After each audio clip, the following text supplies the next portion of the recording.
Okay, yeah. So, hi everyone. Welcome to the next talk of IARCS verification seminar series. So we are happy to have Krishna here with us today.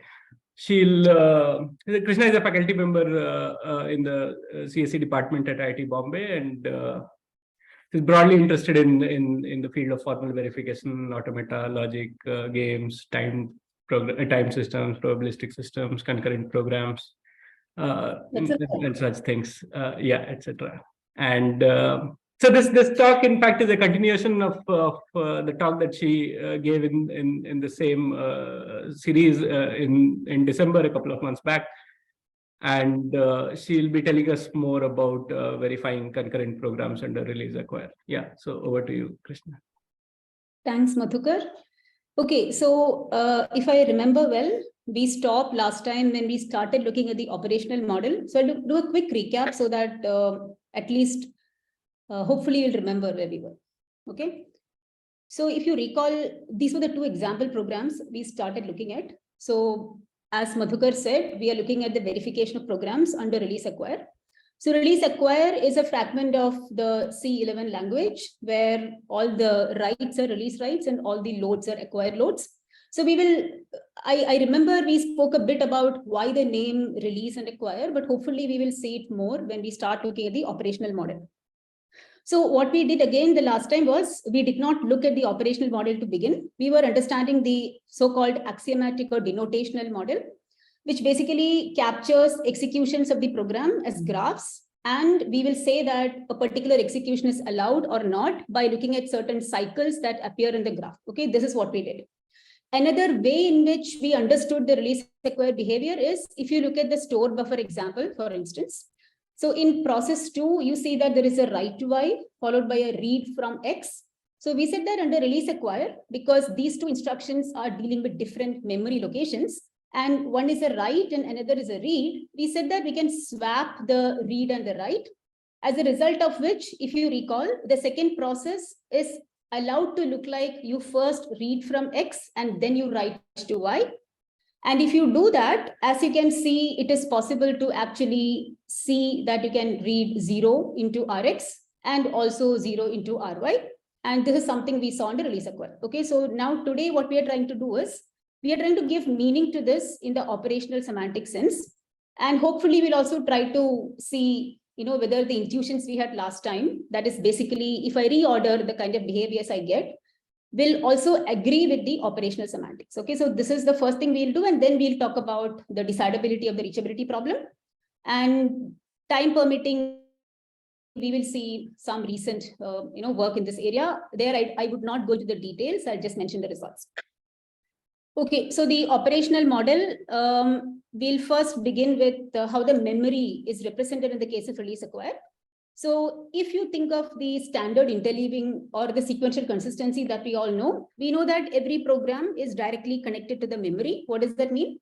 That means that every time you make a write in a particular process or a thread, you immediately reflect it to the main memory and everybody is seeing the latest value that is written. Now in release-acquire, the memory is what we call a pool of views. So each of these rectangles you see here is a view. Now, let's understand what these rectangles mean. So I'm assuming I have two variables, X and Y for now. And so every rectangle you see is what we call a message. So this is basically a pool of messages. Now, if you look at how these messages enter the memory, every time a write operation is done in some process, a message is generated and added to the memory pool. Okay. So this X is equal to 1 was a write operation done by some process. I don't know which process. It's not important to me. And likewise, X is 3, Y is 5, Y is 1. Each of them were some write operations done in some processes. And every time the write happened, an appropriate message got added to the memory pool. So now there are two other numbers you see below. What are those guys? So if I assume I have two variables in my program, every time a new message is added to the memory pool, I also add a logical clock or a timestamp respective to each of the variables. So this is like a vector clock, if you like to think of it that way. So if I have a logical clock for X, I have a logical clock for Y. And now every process also maintains a local view. Okay, so this is one thing about release-acquire, or generally about weak memory also, that different processes can, kind of do things in different orders. So in that sense, every process has its own local view.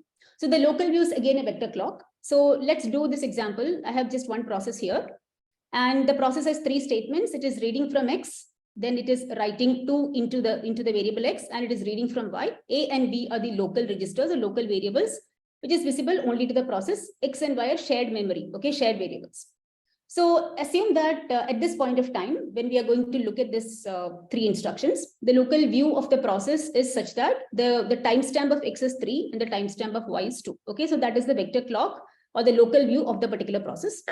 So when I want to execute the read instruction, so I am supposed to read from the memory pool. So as you see currently, there are 2 messages corresponding to X. So those are the relevant messages that I should pay attention to. The messages corresponding to Y are unimportant to me. So I'm going to select an appropriate view from the memory, which means I forget about everything that is not, that is not talking about X. So now I have 2 messages in the memory pool, both of which are some writes done previously to the variable X. So question is now, can I read either of them? Am I eligible to read either of them? So that's the next thing. So here is where I have to pay attention to my local view and the vector clock that you see in the messages in the memory. Okay, so if I look at my local view, my timestamp of X happens to be 3.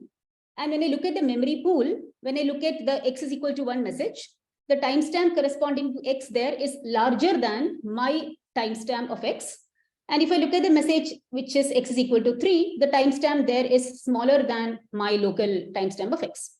So the idea would be to pick that message, right, in the memory pool, such that the timestamp of X there is at least as large as my own. Okay, so even if in that X is equal to 1, the timestamp of X was 3, that would be perfectly fine, but 4 is absolutely fine. Okay, so that basically boils down my search to, in this example, just one eligible message. Now note that in a general setting, I could have multiple eligible messages to choose from, all of whose timestamps corresponding to X are larger than my local timestamp of X. Okay, so in this case, I have just one. And then what do? I now know what value I have to update and read into A. So I'm going to do that. And I also need to update my local view so that I know that before I read this X from the memory pool, my knowledge of how things were was 3 and 2. But now I know that I'm reading a more recent write to X. So I'm going to do a merge operation. So I'm going to merge my local view with the view that is there in the message in the memory pool. So the merge is basically you take a max, right, per component max of the 2 vector clocks. And that would mean that my X view goes up to 4, my Y view was 2, it remains 2. So this is how we do a read operation. Okay. So now after that, what happens? Yes, I am going to update the value 1. I'm reading 1 into my local variable A, and that is the end of a read operation. Okay. So now, hopefully this is clear. We will see how to do the write operation. So remember, when I started talking about the memory pool, I said that every message you see in the memory pool is generated as a result of a write in some process. So now I am going to do a write. I'm going to write the value 2 into X, which means I have to create a message and add it to the memory pool. So now how am I supposed to do that? Are there some, some restrictions on how the vector clock should be and so on and so forth? So I'm going to create a new local view.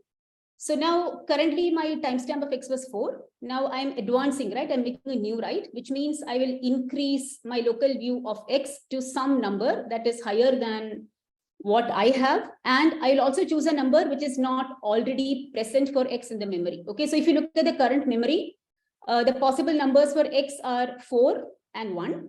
So, and my current view for X is 4. So I can choose 5, I can choose 7. I cannot choose 3 because that will be lower than my current timestamp of X. So basically anything that is larger than my current view of X and a number which is not already present in the memory pool. Okay, so of course there are enough numbers to choose from. And then that's how I create my local view respecting these 2 conditions. So here I'm going to choose 5 as the timestamp for X. I am not changing Y because I am doing nothing to Y. So status quo, whatever local view I had for Y, which was 2, continues to remain. Now I've generated the new local view. Now I'm supposed to add this into the memory pool. Okay, so a new message is now entering the memory pool. And now this new message is now telling other processes which may want to read from X that, hey, look here, there is yet another value that was written to X by somebody. If your local view for X happens to be smaller than 5, you could also consider this message to be read. So for example, if there is a process, let's say whose local view is such that the X timestamp is, let's say 2. So for such a message, when it wants to read X, it has multiple options here from the memory pool. It could read X is 1, whose timestamp of X is 4. It could also read X is 2, whose timestamp for X is 5. Both are larger than its current local view for X. Okay. So I've added this new message to the memory pool, and I've updated my local view as well. And that's the end of the write operation. So now just one read operation remaining. I'm reading from Y. So I do the same thing I did for the first read operation, just that now I'm going to focus on the messages in the memory pool that talk about the variable Y. And again, I have to pick an appropriate message. So my local timestamp for Y happens to be 2. And when I look at the memory pool, there is just one eligible message there, whose timestamp is 7. So that's the only choice left. So I just pick that up. I update my value for B to be 5. And I also update my local view, which means I merge the vector clock 5.2 with the vector clock 4.7, which would mean that my local view becomes 5.7. Okay. So now I want to revisit the example we saw last time, store buffer. Yes. If there are more eligible answers, then I can pick either of them. Sorry, can you repeat? If there are more eligible answers, then I can pick either of them. Absolutely. Yes. You are welcome to choose any message which respects these conditions. Absolutely.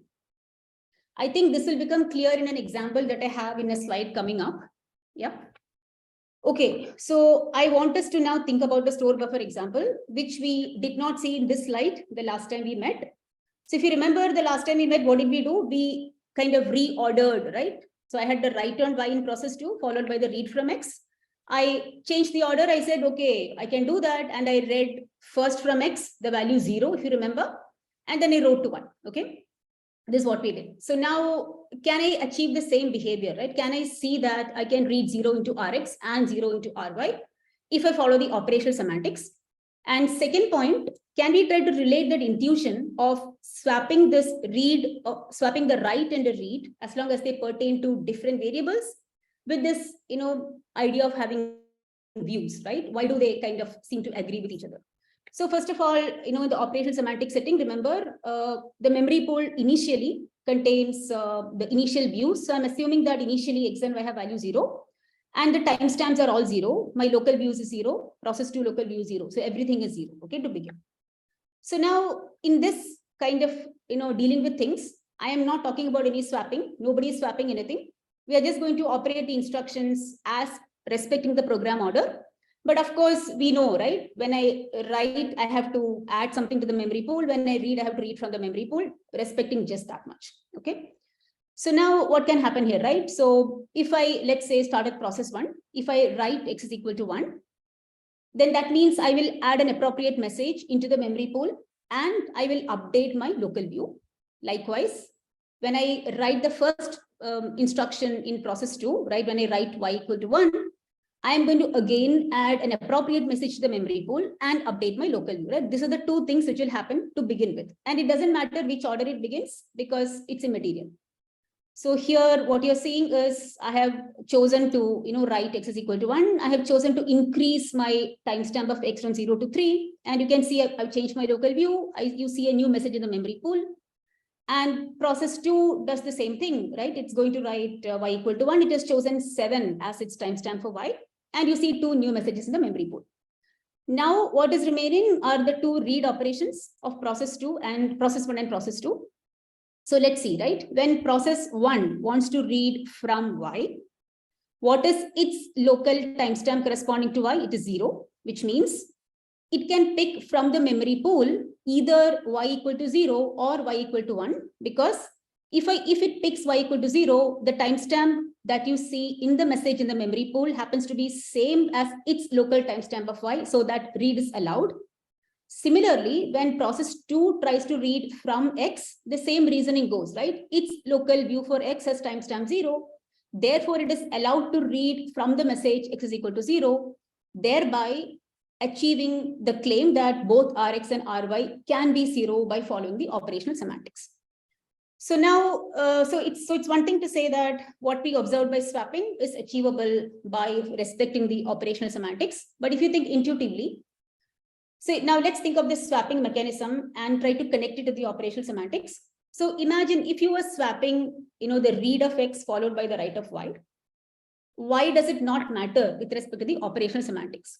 So now in the operational semantics, when I made the write to Y, I am not touching my local view for X. So whatever it was at that point of time when I wrote to Y is status quo, which means that if I actually, were to pull up this read in the swapping mechanism, I am not really doing anything different as far as the read of X is concerned, right? The memory pool and the possible eligible candidates that I have to read from remains the same, even when I am just pulling up this Rx equal to X above Y equal to 1, right? So this is somehow the intuition that when I make a write to a particular variable, I am not changing the local timestamps of the other variables, which in the operational semantic setting says that, okay, whatever reads I could do before, I can do it even now. So in that swapping, kind of situation, which is why it was, kind of said that if you have a write followed by a read, if they are in different variables, it does not matter if you advance the read and then do the write with this kind of an intuition. I hope it makes sense. Do you have a question or it seems to be okay? Okay, I guess I should go because I don't want a part 3. Okay, so now I have just one more instruction to talk about, which is called an atomic read write. So I'll just talk about the operational semantics view for atomic read write, and this is a very important operation, especially in the light of the decidability results we are going to talk about right after this. Okay. So first of all, right, as the name suggests, atomic read write is a combination of a read and a write, just that it is done atomically, which means I read and I write immediately without allowing any other process to do anything in between. Okay, that is all an atomic read write is. So this, the way it is written is X is a shared variable, R and R prime are some local variables in the process. So the semantics of an atomic read write is that you want to read from the memory pool a message such that the value of X in that message coincides with the value of R. So you do the read first. And after you read, you're supposed to write back into the memory pool. And when you write back, the value you choose for X must be the value of the local variable R prime. Okay, so here I'm supposed to read from a message X is equal to 1. And I'm supposed to update my view as I do always after a read operation. And then when I write back, I'm supposed to add a message to the memory pool, which says X is equal to 2. Now, the crucial point is what is the vector clock I choose when I add back this message to the memory pool. So we will see that. Okay, so let's do it one by one. So, I mean, assigning R equal to 1 means I'm not touching the memory. So fine, it's just a local operation. Then, of course, when I write to Y equal to 1, I've added an appropriate message to the memory pool. All good. Then R prime is 2 is just a local operation. So memory is untouched. Now comes the atomic read, right? So notice that my local view is 0, 7. So as we do usually for a read, I'm going to choose something whose timestamp is at least as big as mine from the memory pool, such that the value I'm going to read from happens to be R. So I do have an eligible candidate. X is equal to 1 happens to be a message. So that is my only choice at the moment. So I'm going to do that. And I update my local view. It becomes 3, 7. When I now write back X is equal to 2, the timestamp I have to choose for X should be exactly 1 more than what I had before. Okay, this is the only extra condition, which is kind of making it atomic read, right? So anyway, let's do that and then let's reflect upon what does it mean in general. Okay, so fine, I did that. So I read from a message whose local timestamp of X was 3. When I wrote back immediately, the timestamp I choose for X is exactly 1 more than what I chose to read from, right? So now, the one thing about atomic read write is, if I have chosen a message in the memory pool as part of a read operation in an atomic read write, I cannot choose the same message again for another atomic read write. Why? Remember, every time we make a write, we insist that the timestamp I choose must be unique and must not be already there in the memory pool for the particular variable I'm writing to, right? So here, after the atomic read write, I chose 4, which is 3 plus 1. Now that message is already there. Now, if there is another process doing an atomic read write of some of the same variable x, okay, it doesn't matter, x r, some r double prime, let's say. Now that guy cannot choose the same x1 message that this guy has chosen, because if that guy chooses that, the message that guy will add back to the memory pool will also have timestamp of x to be 4. So somehow this, atomic read write kind of, makes this message that you're choosing to use as part of the read operation to be uniquely read for the atomic read write. Now note that if you're doing a simple read operation, okay, then there is no problem. Anyone can read from x1 as many number of times, but you cannot read from this message as part of an atomic read, right? For this reason I just mentioned, okay? So it is like read once. If you are using it as part of an atomic read write, read as many number of times if allowed, if it is a simple read, okay? So this is the semantics of an atomic read write. So does this make sense, the semantics? Yeah, I have a question, Krishna. I mean, how do you ensure what you said right now? I mean, do you prohibit this RMW from happening? I mean, if let's say XS view is 3, and also you have another view with Exactly. where timestamp is 4, correct? Correct. So in that case, it will fail. You cannot successfully complete the atomic read write. So it will also fail in other situations also, right? So here I'm also insisting that I must choose to read from a message in the memory pool such that the value of x is equal to the value of r, right? So if that is also, so here I had a message with x is equal to 1. Now, if I did not have a message with x is equal to 1, again, the atomic read write is going to fail. Does that make sense? What was the first case you mentioned in which it failed? The first condition that Madhukar mentioned is assume that in the memory pool, you already have a message whose timestamp was 4 for x.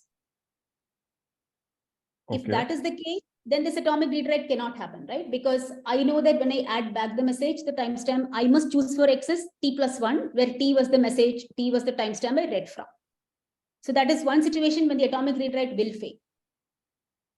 The second situation I just mentioned, sorry, did you have? Yeah, the second situation I mentioned was, okay, I'm also insisting that the message must be x is equal to the value of r. Right. R doesn't match. Don't have such a message. Yeah. So then also it will fail. Okay. So I'm just mentioning 2 different names here. So some of you might have known about atomic read write in different names called compare and swap, or read, modify, write. These are all like, well, people who work in PL know this. I learned about this not very long ago. So I'm just mentioning that. Okay, so now just to kind of put all the things together, okay, I don't have an atomic read write here. You will see it later. This is just a simple program having 2 processes. The local registers are R1 and R2, whose initial values are 0. And initial values of X and Y are also 0. I'm just going to show a run, which is allowed under array. So notice that the memory pool has the 2 initial messages. So first I'm going to read from X. So this guy has chosen to read the initial value 0 because that's the only possibility anyway. The view does not change because 0, 0 is merged with 0, 0. So all good. Then it writes to Y and it's added a new message to the memory pool. Its local view has gone from 0, 0 to 0, 2. And then what happens? Then the second process is running. It is reading from, what did it read from? Read from Y. Okay. So again, what did it choose to read from? It chose to read from this message Y is 1. So its view went up to 0, 2. Now it is writing to X. So it is increasing its timestamp to 1, 2, basically increasing timestamp of X to 1. Now let's see what's going to happen. Okay, it's writing to 2. So yet another message in the memory pool. And now what remains is the read operation in process 1. So question is, which messages are eligible for process 1 to read from X? 1 message, 2 message, 3 messages?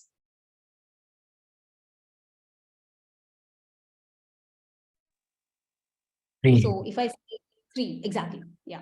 Because the timestamp of X is 0, so it could have chosen any of the 3 messages. So I think it is choosing to read from X is 2, which is fine. And at the end, what is reachable was R1 is 0, R2 is 1, and R3 is 2. Okay, so that is what was reached at the end of this execution. So this is not really an important property. This just to kind of highlight the array semantics, nothing more.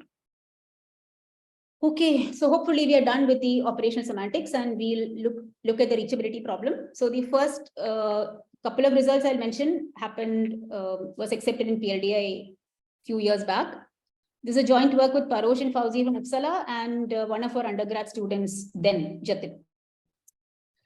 Okay, so what is the reachability problem? I'm given a program, right, which is under the release acquire semantics. And I'm given a control state. So control state basically means the set of instructions in whatever, right? Process 1, this particular instruction, process 2, this particular instruction, whatever, define wherever you want to reach. Maybe we can just say, I can create a term, instruction, terminal instruction, all the process, and I want to say I want to reach there.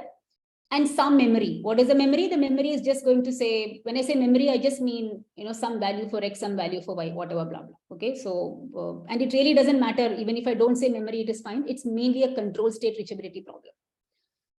So again, what is the decidability complexity? This is what we want to answer, of course. So we are going to assume that we are going to answer this question under the assumption that each process is finite state. So what do I mean by that? I'm going to assume that my underlying data domain for the variables is a finite data domain. Under that, I'm going to answer this question. So if I look at the traditional— So what are the programs, Krishna? The programs are the usual. It can have loops. It can have read, write, atomic read, write. Just standard, right? Conditionals, No, loops. you have loops and all. Yes, absolutely. Yeah. Okay. Everything. Yeah, while loop, for loop, whatever you like. Anything. Okay. But just my data domain is finite. That is the only assumption. Okay. Anyway, so if I look at the standard sequential consistency, we know that the reachability problem is decidable. It is p-space complete. Now, the thing is that whatever we know there, I cannot just directly lift it here because I'm doing all this swapping business. So somehow the set of observed paths is not somehow same as in sequential consistency. And therefore, we need some kind of a different argument. So this is the usual kind of motivation to say that whatever you know in sequential consistency does not lift itself automatically, and it may need some special treatment. Anyway, so what is the news? The news is that it is not decidable. Okay, that's the first result we'll see. And the proof goes through a reduction from the post correspondence problem. So I do have a bit of detail about the undecidability argument. I hope it is fine. So here is where I'm going to crucially use the atomic read, right? So let's see how it goes. If you think it's too much detail, I can of course skip it, but I will assume for now it's okay.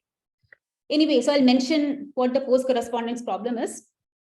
So you're given two lists of equal length. So here I call my list U and V, and the length is 4 for both the lists. And it's so every list, right? Every entry in the list is basically a word over some alphabet. So here the alphabet I've chosen is AB.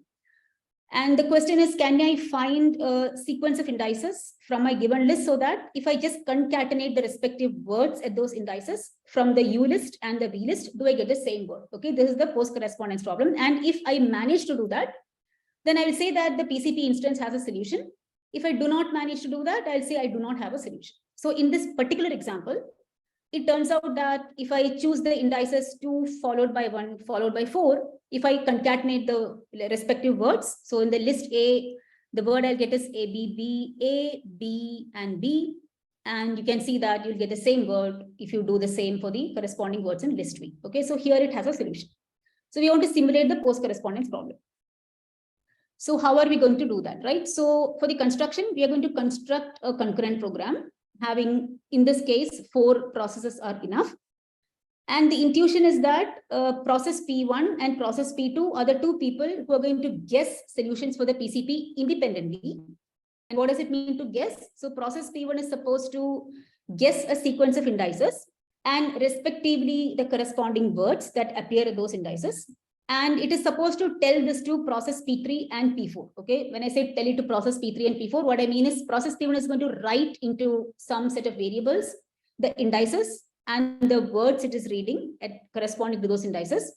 And the process P2 will read the variables where it has written the indices. Okay.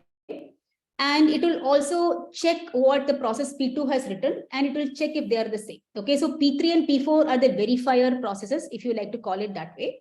So P1 writes a sequence of indices and a sequence of letters, and P2 does the same thing. It writes a sequence of indices independently and a sequence of letters independently.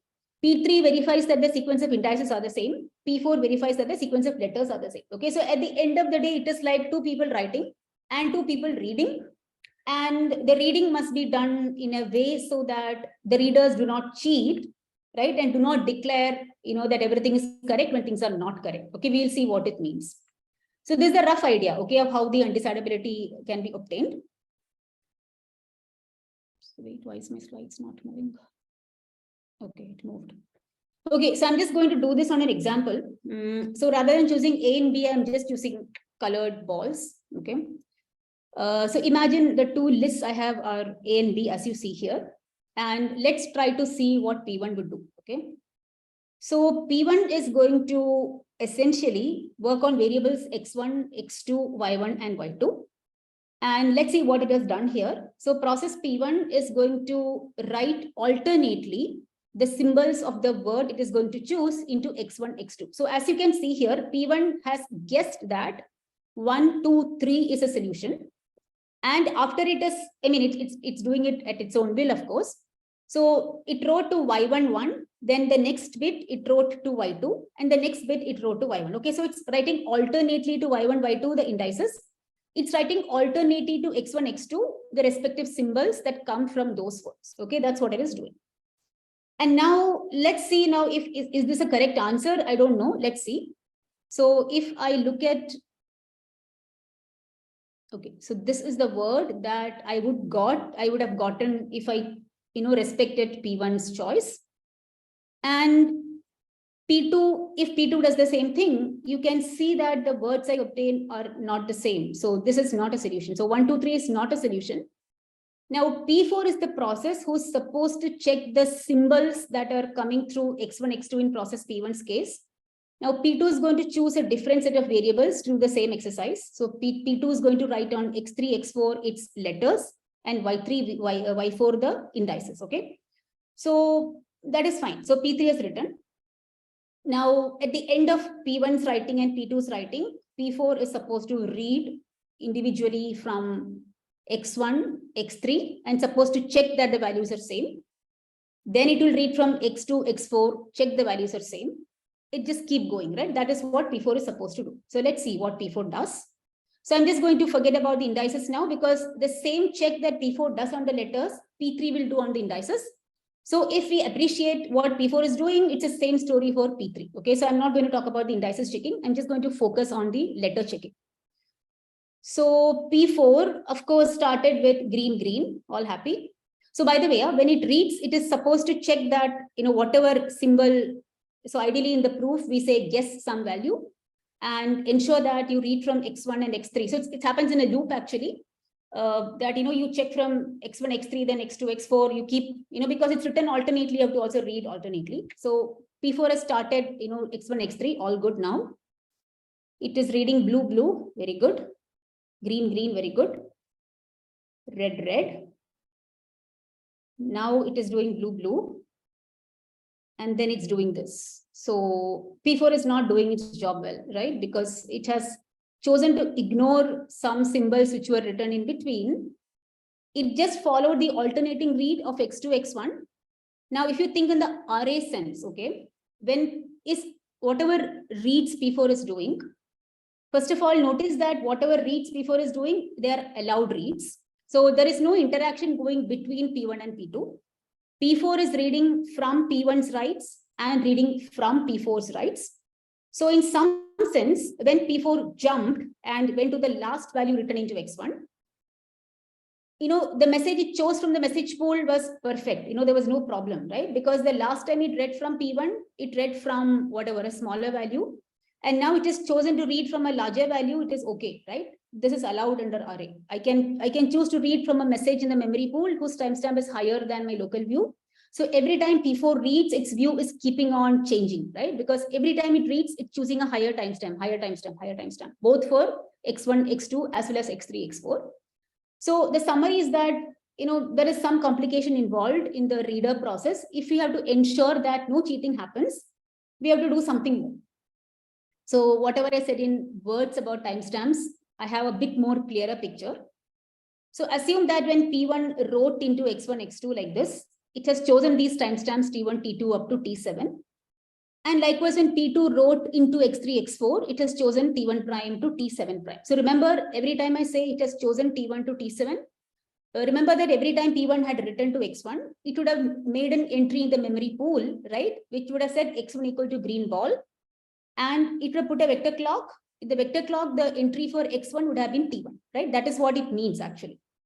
So now let's see what happens when, P4 starts reading. So initially the view of P4 is all zeros, right? I'm only focusing on the 4 X variables. It's all zeros. So when P4 reads from the green ball X, and then it chooses to read from the green ball corresponding to X3, its local view becomes this, right? T1, 1 second, I have to hide this zoom view. It is not allowing me to see the slides. Can I just not say? I don't want to see my face. Okay. How do I say that? Okay, I think this is good. This is good. Yeah. Okay, sorry. Yeah, okay. So I start with X1, X2, X3, X4. And when it read from this T1, T1 prime, its local view for X1, X3 changes. X2, X4 is unchanged. Now notice that when it read the next one, what happens? Its view changes for X2 and X4 as well. Now I'm doing a jump deliberately just to see how the view would look like.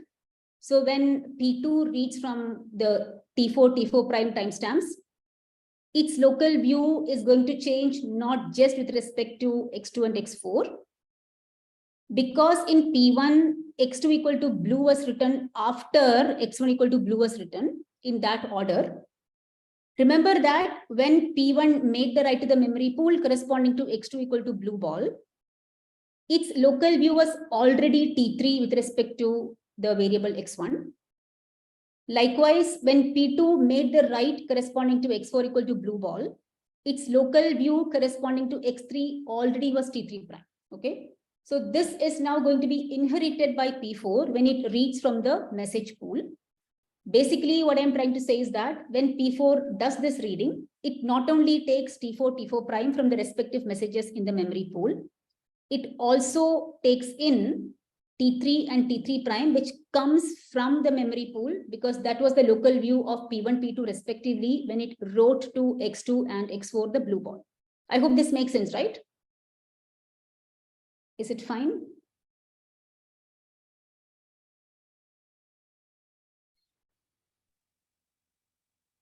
Okay. Yes, this is. Yes, fine. Yeah. Great, excellent. Okay, so now, of course, I'm doing one more jump. So when I jump again, it's not just X1, X3, which is changing. Now X2, X4 will become T6 and T6 prime respectively. Okay, so let's keep this in mind and see how we can rectify this problem if I just had read and write operations. Basically, if I was just allowing P4 to do a simple read, we notice that nobody can stop this jumping because it is allowed under RA semantics. So the goal is to stop P4 jumping and to kind of insist that P4 reads exactly in the same order as P1 has written and as P2 has written, because unless it reads in the same order, there is no guarantee that it is doing a correct job, right? So that is what we want to do. Okay, so before I begin, I'm now going to assume that the initial value of X1, X2, X3, X4 is some black ball. And I'm also going to assume that this black ball is not part of the message alphabet coming from the PCP problem. Okay, so the black is like a unique value, which you will not see in any of the writes made by P1 and P2. And this is somehow important for me.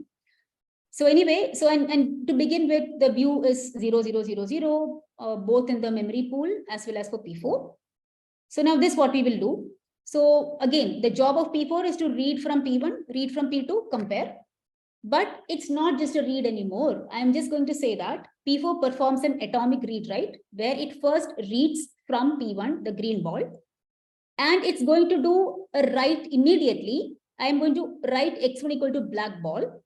Now remember, in an atomic read, right? Because it has read from the timestamp T1, when it makes the write with the black ball, the value is the black ball. The timestamp it is going to add into the memory pool corresponding to X1 is T1 plus 1. Okay, so that is what is going to happen. Okay, so I just did that. So the memory pool has this new message where X1 timestamp is T1 plus 1. And its local view also is now X1 local view is T1 plus 1, everything else is 0. And now what does it do? It is going to read from X2 the black ball. Okay, now there's an extra step. Right now, it is not comparing the value of x3. It will do it immediately after this. So, rather than just reading x1 and x3, then reading x2 and x4, I'm doing an atomic read write on x1, where I read the necessary message, the necessary value. Then I am doing an x1 equal to black ball write, advancing my timestamp just by 1. And now I'm going to read the black ball from x2. Now, at the moment, is it possible for me to read the black ball from x2? I can, because currently the only available messages in the memory pool having x2 equal to black ball are the initial messages, right? Who are timestamp 0. My current timestamp of x2 is also 0. Therefore, at this point, I can read x2 equal to black ball from the initial message. No problem. I successfully continue. So now P4 is supposed to read from x3 and match the green ball. So here, it will ideally read the first one. To begin, there is no jumping. Hopefully, we'll see what happens when it jumps, okay? So currently, what does it do? It reads from the green ball in x3. So the timestamp advances to T1 prime. It's already T1 plus 1 for x1. x2, x4, nothing has happened as yet. So no change in the timestamp. Then it is going to, of course, the right part of the atomic read write advances the timestamp of x3 to T1 prime plus 1. And now it is going to read from x4 the black ball. Okay, now again here, this read can happen from the initial message in the memory pool. The initial value of x4 was black ball. So I read it from the initial point. Okay, so currently it's possible. So now I'm going to do this for 2 more times so that we get the pattern, okay, of how P4's code is going to look like. And then we will see the effect of jumping. So now I'm supposed to, so I've read from x1, x3. So the next symbols are in x2, x4 respectively, because it was written in alternation. So let's see when it happens. It is going to read from T2. Fine. And after the right part of the atomic read write, the timestamp of x2 became T2 plus 1. Very good. Now I'm going to try to read the black ball from x1. At this point of time, what is my current timestamp of x1? It is T1 plus 1, which means I have only one eligible message in the memory pool who says x1 is black ball, and we can use this message to read. Which was that message? That message came from the last atomic read write this guy made to x1, right? Remember, when it wrote x1 equal to black ball, it chose the timestamp T1 plus 1. Its current timestamp is exactly that. So that's the only possibility. It can no longer read from the initial x1 equal to black ball because that guy's timestamp is 0. Okay, so this basically is something that we observe. So currently fine, all good. I'll do it one more time properly and then I'll jump. Okay, so it's reading from P2, x4 equal to red ball. So fine, what happens? The timestamp happened to be T2 prime. So x4 timestamp increased. Then the right part would advance it to T2 prime plus 1. All good. Now what will it do? It will try to read the black ball from x3. Okay. Okay, so when that happens, it is possible here. Why? Because what is my current local view of x3? T1 prime plus 1. Again, I have only one eligible message to read x3 from, which was part of the last atomic read write, which was done to x3. So all successful. Very good. Now let's see what happens. Now P4 has jumped. Now when P4 has jumped, it is now jumping and reading x1 equal to red ball, whose timestamp was T5. So as we observed in the last slide, when it did the jump, it has already acquired the timestamp T4, which was there in the P1's writes. Because, T4 was just the timestamp before T5. And obviously, anytime you pick a particular X1 or X2 and choose that message to be read from the memory pool, you automatically inherit the timestamp you have chosen for the just before message, right? Of the other variable. Okay. If I choose to read from X1, I inherit the X2 timestamp from the before one. Likewise, if I choose to read from X2, I inherit the X1 timestamp from the previous one. Okay. So as a result, you see here that after it chooses to read the read part, I've not done the write part. The timestamp for X1 is T5, but X2's timestamp has gone up from, it was what? It was T2 plus 1. It has now become T4. X3, X4 do not change because P1 does not deal with X3, X4. Okay. And when it does the right part of the atomic read write, it becomes T5 plus 1. Now, what am I supposed to do? If I look at the pattern, I will now try to read from X2 the black ball. Okay. Now, after it did the atomic read write, because I jumped, the timestamp of X2 has already advanced right, to the one which was just before T5. Now, what are the eligible messages I have to read x2 equal to black ball from the memory pool? When was the last time I wrote x2 equal to black ball to the memory pool? The last time I did an atomic read write, right? Which is basically, if you look at this one, I wrote the black ball to x2 when I did 2 times before, right? The last atomic read write I did on x2 was when I last wrote a black ball. That's the only message available, 0 is out of bounds. But the question is that available for me or not? Okay, the timestamp I had when I wrote x2 equal to black was T2 plus 1. Now, what is the timestamp I have right now with me? It happens to be T4. Now, obviously, T1, T2, T3, T4 are all increasing, right? They are chosen in an increasing manner. Likewise, T1 prime to T6 prime. So because these are chosen in an increasing manner, and I already have seen T4, the last atomic read write, I will not be able to execute it successfully, which means that I'm now dead. Okay, because I jumped, I'm dead. Notice that as long as I do not jump, I can continue doing this seamlessly, because every time I do this atomic read write, I just advance by 1. So the point I'm trying to make is that I can always choose T2 to be larger than T1 plus 1, T3 to be larger than T2 plus 1. My T1, T2, T3 can be chosen, leaving this one gap in between, so that this atomic read write I perform will just fit into the seams. Whereas if I just do this jumping, of course I can choose larger also, that's not a problem. I'm just saying the smallest possible, if I just want to say how much can I shrink my T1 to T6, I can shrink it so that this goes through by choosing T1 and then one gap T2, one gap T3. I can just do that. Of course, I can keep as much distance as I want. That will not affect the proof at all.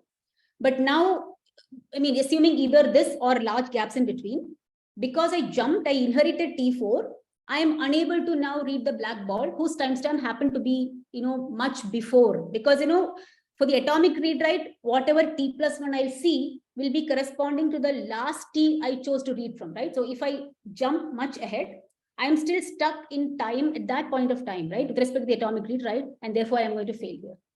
So this is somehow a very crucial need for the atomic read write. You may ask, do you really need it, right? If you look at the argument, P4 is just a loop of atomic read writes. So I'm using atomic read writes so many times. And also notice that in this proof, the reason I mentioned this now is because I'll talk about it later. Every time I'm making this P4 guy is making a read, its view is constantly changing, right? Every time it reads something, its view is advancing. So just remember that the view is advancing. But I hope that this is kind of convincing to you that this atomic read write ensures that P4 cannot jump. So basically all that I'm trying to say here is that T4 is larger than T2 plus 1. Therefore, this atomic read write, this reading from X to the black ball is not going to happen. So even though not everything, do you get a feel of why the atomic read write is kind of necessary?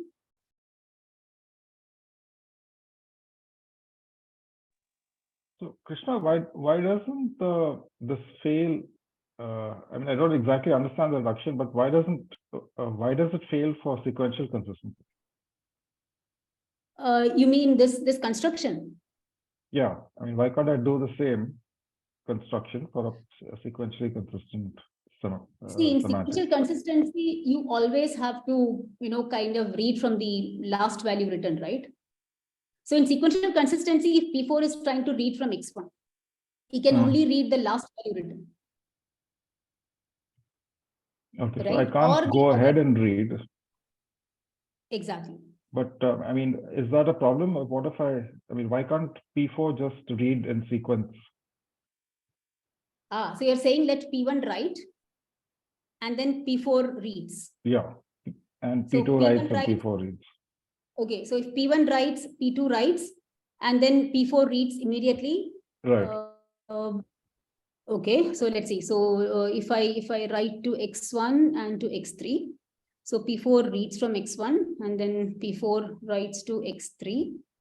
Okay, so this will be what? An infinite context bounding thing, right? Something like that. That is what it will be, basically.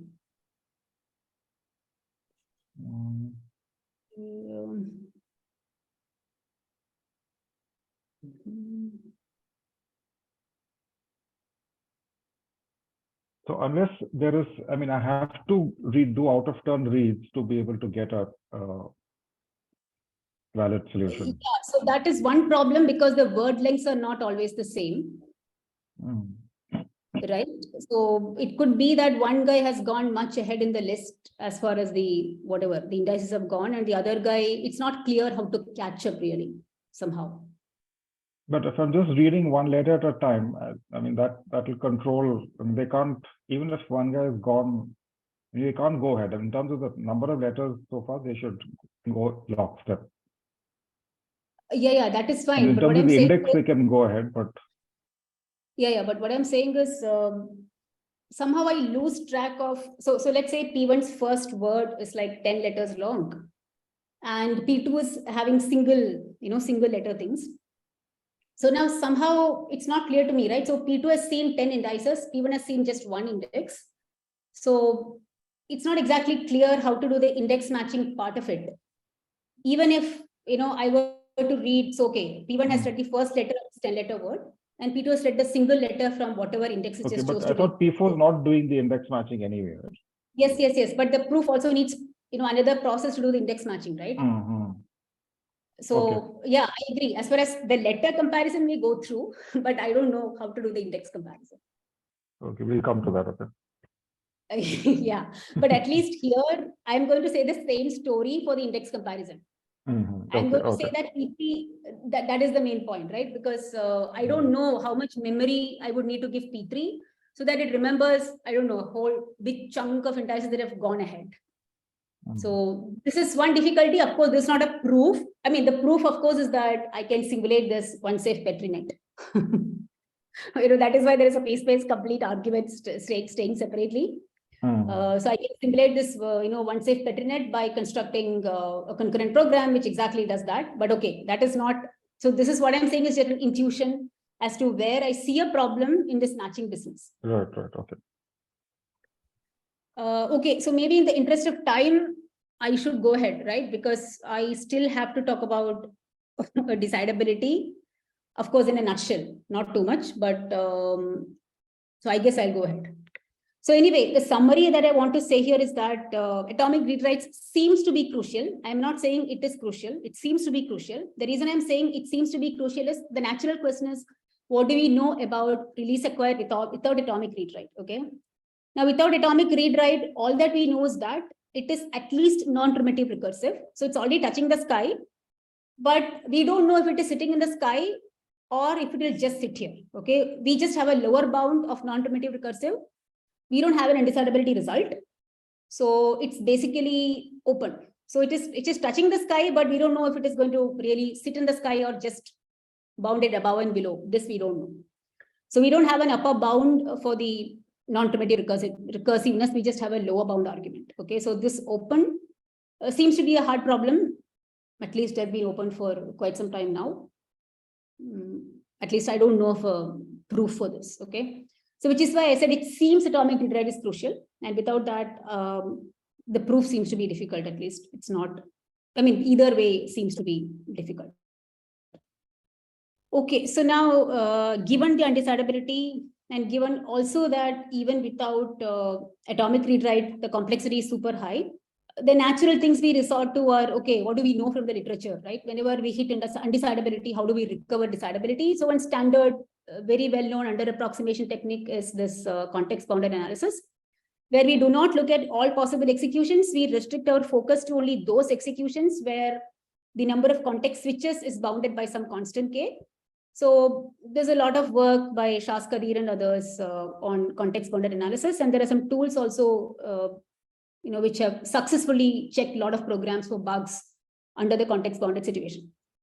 So the natural thought is, let us apply that to release acquire, except that there is a problem there too, because our undecidability proof, it will run by just, I'll let P1 run first, then P2, then P3 checks, P4 checks, all independent. And this is basically a context-bounded run. So undecidability is achieved even with a context-bounded run, right? So which means that context bounding does not seem to be an appropriate under approximation for release acquire. We need something more. And that something more comes in terms of the views, right? Because for RA, every time I make a read, I'm changing my view. So that is what I was trying to say in undecidability that when P3 and P4 are doing the verification part of the guesses of P1 and P2, their views are constantly changing. Every read it's changing. And since a priori, I cannot say how long my PCP solution is, the number of times the views are going to change is not bounded above a priori. But anyway, we'll see formally what I mean by a view switch. So a view switch is defined like this. So whenever a process is making a read from the memory pool, ideally by reading a write by some other process, and its view changes as a result of that, that is a view switch. Okay, so if I look at this example run, I have the red and the green processes. So the red process is written Y1, and when the green process reads it, so before it made the read, its timestamp was 0. So this read is a view switch read. Likewise, again, the green process wrote 2 to X, and when the red process reads it, it's again a view switch, because before that it had not read anything from X. It had not written anything to X also. So this reading of X from the memory pool is a view switch. Okay, so this particular run is a 2 bounded run. The number of view switches happens to be 2. Now notice here that it is reading 3 from Y, the red process, but this does not constitute a view switch because the green process wrote first to Y and then to X. So when it added the message in the memory pool corresponding to X, in its local view, it already knew the timestamp it had for Y when it wrote Y equal to 3. Okay. So somehow when the red process read from X is equal to 2, it inherited the timestamp corresponding to Y equal to 3, which means it does not need a change of view when it reads from Y. It is already done. Okay. So it's not necessary that every time you read from somebody else, your view is changing, right? It will change the first time you read, and everything else this guy has written, just as we saw on the undecidability, right? It comes inherited for free. So anyway, there's a 2 bounded run. So the question is, somehow, if I'm going to focus on only those executions where the view switch is bounded by a constant, it also says something about my memory pool, right? Till now, we said the memory pool is an infinite collection of messages, because every time somebody writes, I throw in a message. But now I'm going to say that it's enough to focus on those messages in the memory pool where by reading that message, the view of somebody is going to change. Okay, so if there is a message such that reading that message, somebody's view will change, then such messages are going to be called essential messages. And any message which will not change somebody's view is somehow, I'm not going to keep that guy in the memory pool. Okay, so the technique is to bound the size of the memory pool just to keep the essential messages and not to keep any non-essential message. So now if you look at this, this is, I mean, some collection of views here. So because Y equal to 1 happened to be an essential message, I'm going to keep that guy. Likewise, X is equal to 2 happens to be an essential message, I'm going to keep that guy. Now you will ask me, what about the message corresponding to Y equal to 3? Okay, it was needed by somebody, you know, somebody read that Y equal to 3. But I do not want to keep that message in the memory pool. I want to do something so that I will get the value Y equal to 3, but I do not want to put it in my memory pool. Okay, so this is something that we want to do. So in other words, I just want to bound the size of my memory pool so that the memory pool becomes bounded. And that already is a great help, right? Because somehow then I know I can simulate the behavior of a given program under RA by running it under sequential consistency, by simulating appropriately what happens when I make a write, what happens when I make a read. The only extra argument I need to make here is that originally the number of timestamps I need is unboundedly many. But now can I also argue that the total number of timestamps I'm going to need is also bounded above by some number? Okay, given that I'm going to focus on view bounded runs, is it enough to have a bounded memory pool? Is it enough to have just bounded number of timestamps? If I know the answer that both of them are going to be bounded, then somehow I can simulate the memory pool by appropriate data structures. I can simulate my local view with appropriate data structures. And somehow I can work with that, right? Because my data domain is finite. My memory pool is finite. The number of timestamps I need are finite. So it should not be too difficult to simulate the RA behavior under sequential consistency. Okay, so this is the big picture. I have some slides with some details. Let's see how much we can cover. So this is just a side note that the undecidability required unbounded number of view switches. Okay, this is just a side note. So the K-bounded reachability problem is basically I'm going to restrict to K-bounded runs. Madhukar, how many more minutes do I have? So maybe another 5-7 minutes. Sure, sounds good. I think I can do reasonably okay in that. Yeah. Anyway, so the approach to getting decidability is to do a code-to-code translation. What do I mean by that? I have my given program under release acquire semantics. I'm going to translate that program into another concurrent program itself. And I'm going to translate every process originally to another process. I'm going to translate every line in my code of every process to an appropriate set of lines in my corresponding changed process. Okay, so P1 becomes P1 prime, with every line in P1 becoming a bunch of lines in P1 prime, and likewise. Okay, maybe I'll add one extra process who will just keep track of how many context switches have I made and some other local stuff. Okay, so n processes under array is translated to n+1 process under sequential consistency by maintaining some appropriate data structures. And also, of course, we still have to say why I can deal with bounded number of timestamps, which I'll come to in a moment. But the point is, if I can do this code-to-code translation, then I can use existing tools which are known to analyze programs under sequential consistency. Especially, I'm again going to translate it to a bounded context run under sequential consistency. Okay, so the idea is that I'm going to translate a K view bounded run under release acquire into a K plus N context bounded run under sequential consistency, where K happens to be my view bound and N happens to be my number of processes. Okay, so this is the argument. We'll see why, hopefully. So what is the idea, right? So first of all, when I say that I have a given view bound K, what do I mean? I mean to say that the number of essential messages in the memory pool are K, right? Because each of these messages is resulting in a view switch by somebody. So if I have only K possible view switches, there are these only K messages in the memory pool, which are kind of important for me. Okay, this is the first observation. Now, each of these messages in the memory pool came as a result of some process writing, an appropriate value to a particular variable, which means I need at least K timestamps corresponding to the messages, essential messages in the memory pool. Okay, so at least K timestamps I require, one per essential message, depending on, if it was a message which came after writing to X or to Y, whatever. Okay, so K timestamps I definitely need. Now what happens, right? Every time I make a view switch, when somebody reads from a message in the memory pool, that guy's view is changing. Now, when I say the view is changing, what do I mean? That guy had a local view corresponding to that variable. It changed on reading this timestamp coming from an essential message, right? So I have K timestamps coming from the essential messages.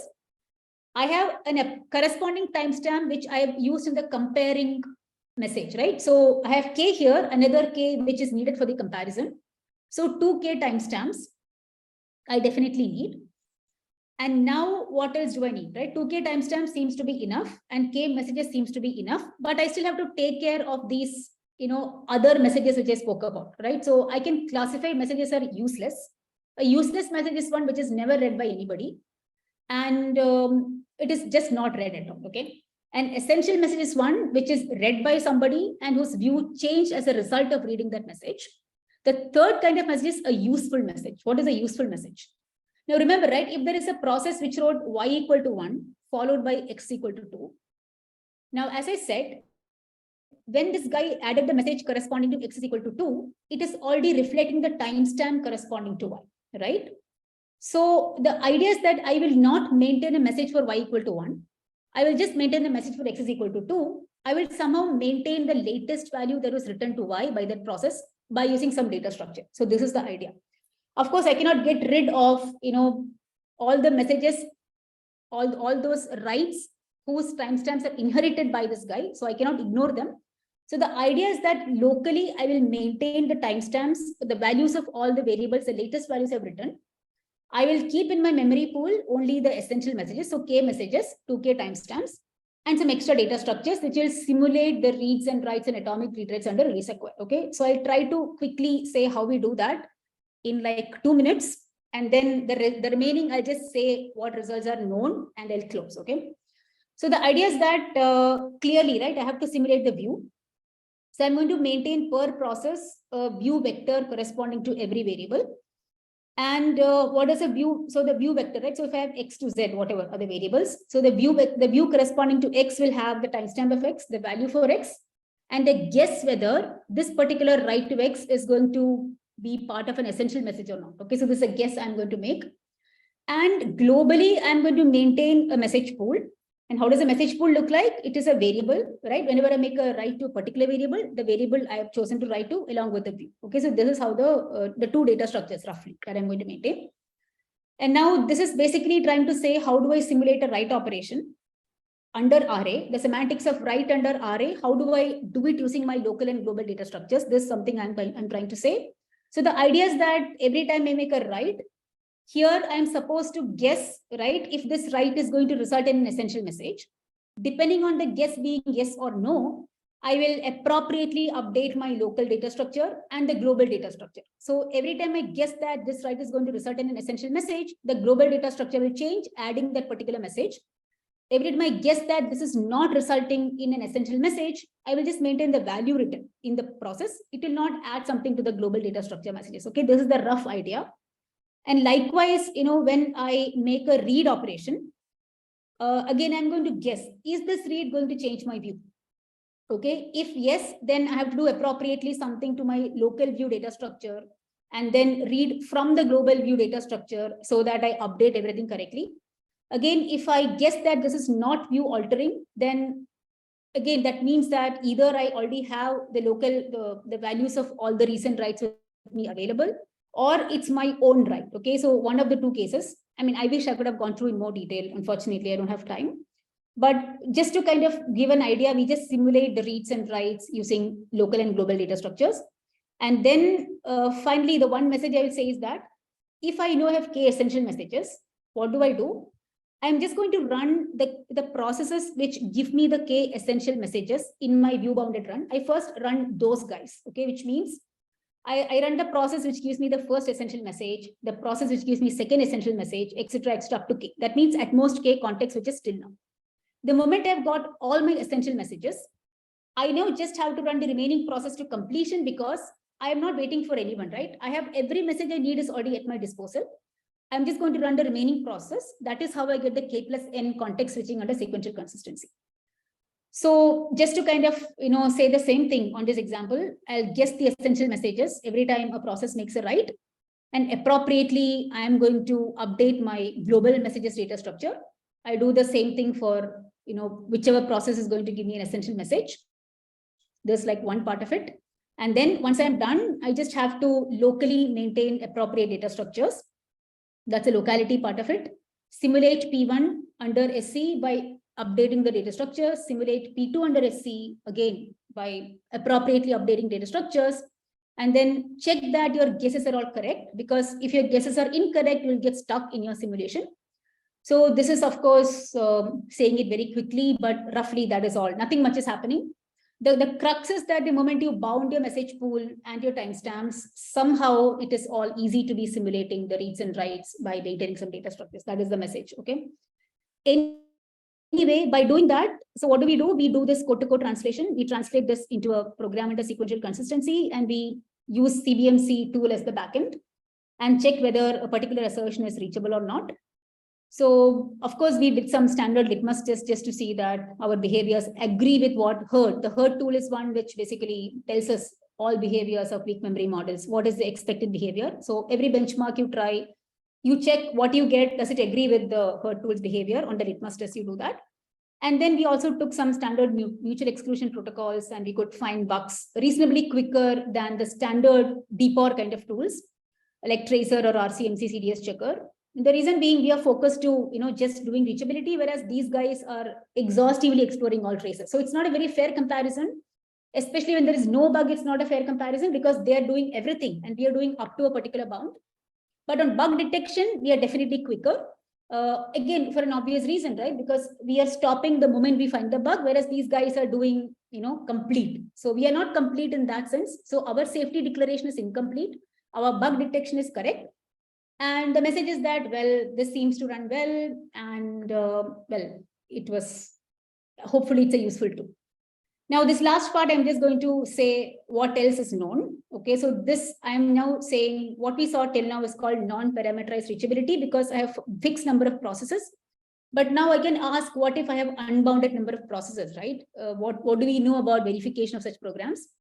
So part of this appeared in POTC 22, and this is joint work with Roland, Soham, and Advait, who was a UG student here. So I'm just going to say that This keynote will take forever. Sorry about that. So the setting is unboundedly many threads, identically many with no atomic read write, because atomic read write is immediately killing in the parameterized setting. If I have cycles in the program, it's again going to give me undecidability. I can just invoke the undecidability I just said.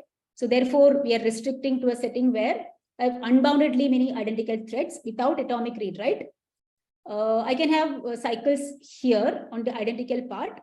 And then on top of it, I'm going to allow some bounded number of processes, which can be different, which can have the atomic read write. So all these messages I'm not going to talk about now. So the message is that array can be simplified in the parameterized setting, because somehow I don't need to maintain all the infinite timestamps as I had there, because all these are identical process. So if I see a write, I can see it as many number of times. Okay. I mean, I'm sad I have to do this quickly, but I don't have a choice.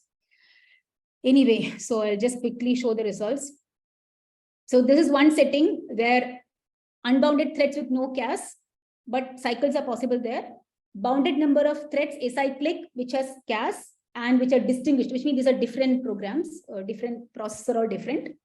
So under this setting, we have a whatever tight upper and lower bounds. We could show that this is p-space complete. So this is one result we have. Now, of course, this is not everything. We can ask what more can I do?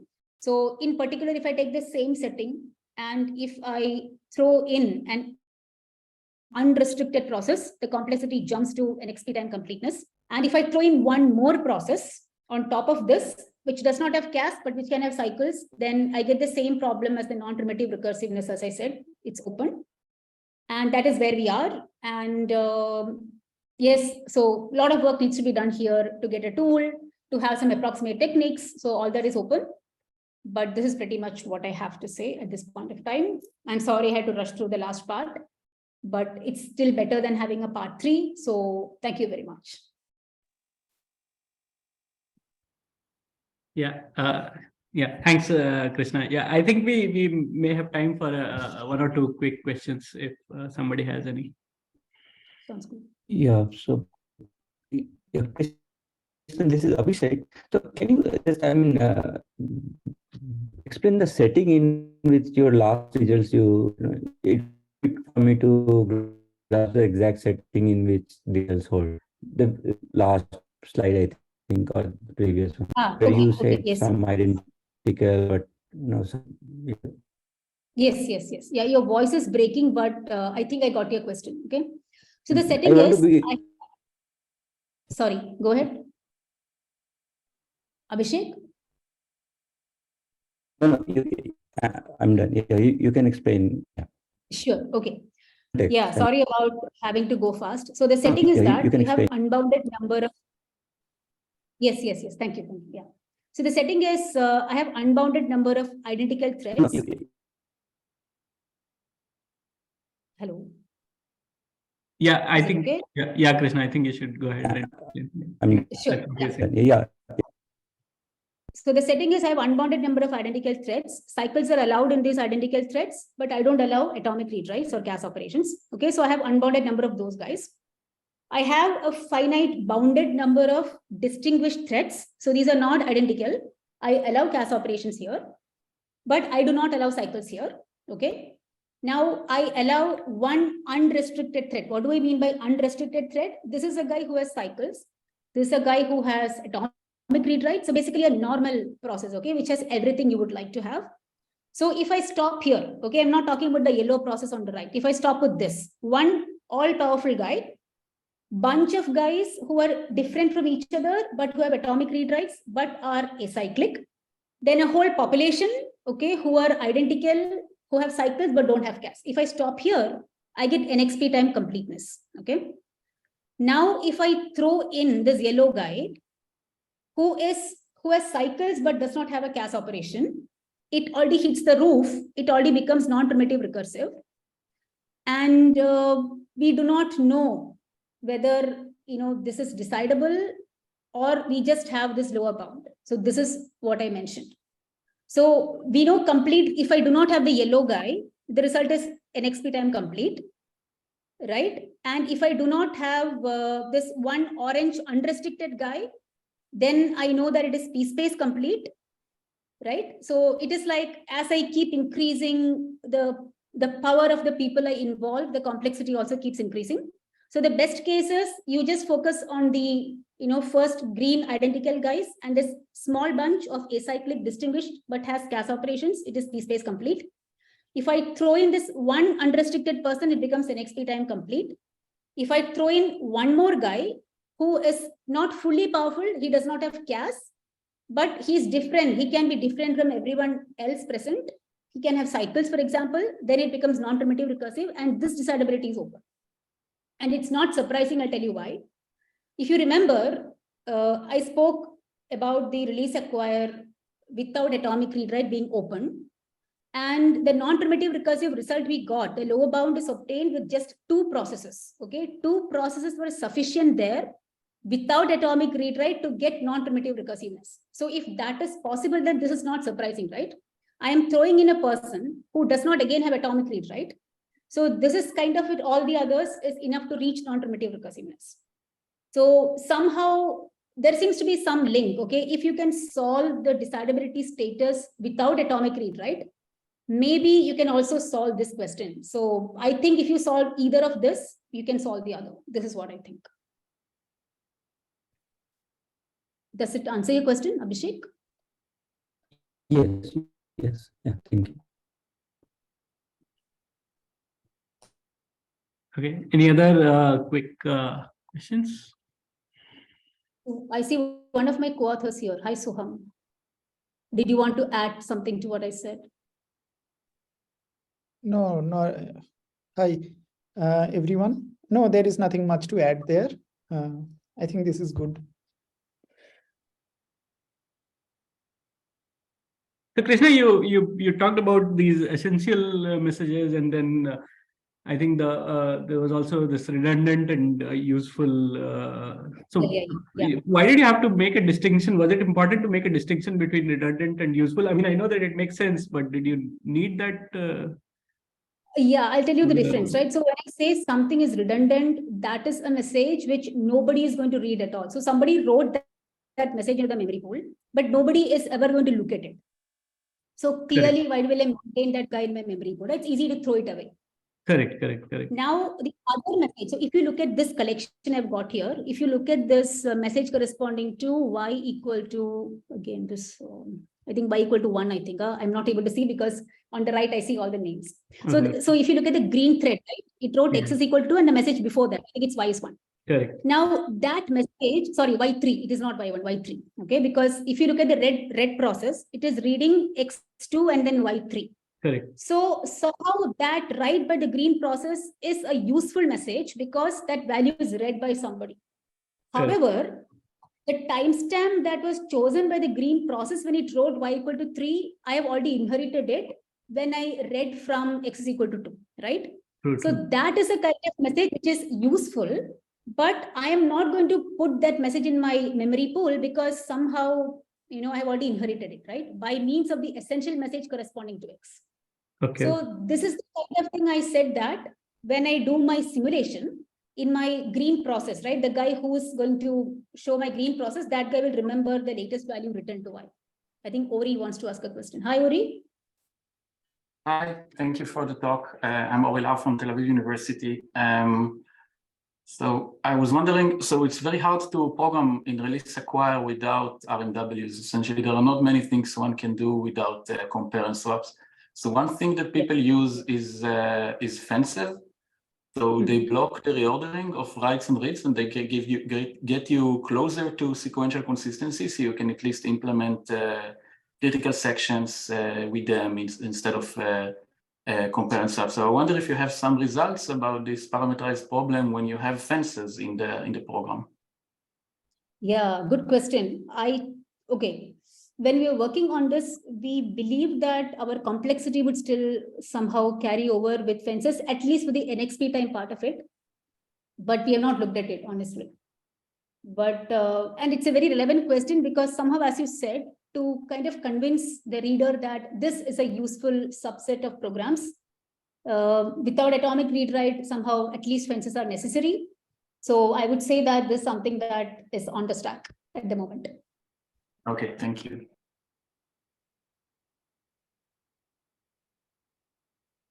Okay. Yeah, so if there are no further questions, also in the interest of time, I think we would like to stop here. Thanks, Krishna, for a wonderful talk today, and also, taking us patiently over, some of these great results over the last 2 sessions. Thanks a lot. So much, and I would like to thank you for the invitation. And personally, I'm happy that we are not having a part 3. Correct. We will not have a part 3, but hopefully, sometime we'll be happy to see the next set of results. I was just kidding. Yeah. Okay. So let's thank Krishna, and we'll end this here. Thank you so much.